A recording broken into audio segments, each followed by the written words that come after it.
Sa harap ng tumitinding sagupaan ng Israeli forces at Hamas fighters sa Gaza ay ang wala ding patid na paglaban ng Israel sa grupong Hezbollah sa Lebanon. Dahil dito maraming pamilya na ang kinailangang lumikas. Si Joy Salamatin sa sentro ng balita.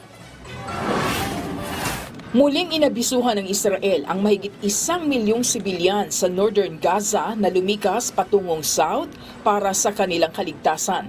Babala ng Israel, dagdagan pa nila ang mga isinasagawang strike at iba pang pag-atake sa Gaza. Katunayan, kasabay ng mas pinatinding airstrikes ng Israel, nagkaroon ng engkwentro ang Israeli forces at Hamas fighters.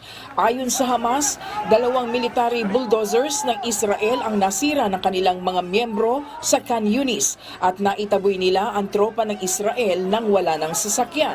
Kinumpirma ng IDF ang operasyon sa loob ng Gaza at iginiit na tinamaan ng kanilang tangke ang ilang militante na nagpaulan ng bala sa kanilang tropa.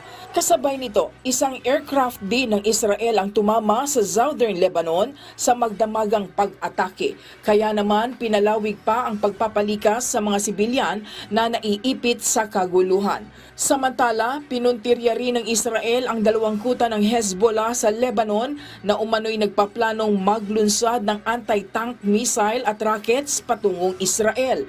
Sa ngayon, 2 batch na ng mga truck mula sa Egypt ang nakatawid sa Rafah Crossing, papasok ng Gaza para magpadala ng humanitarian aid. Naunang pumasok ang 20 truck noong Sabado na naglalaman ng mga medical at food supplies, habang 14 na truck naman ang nakadaan sa ikalawang batch para tulungan ang mga naapektuhan ng giyera sa Gaza.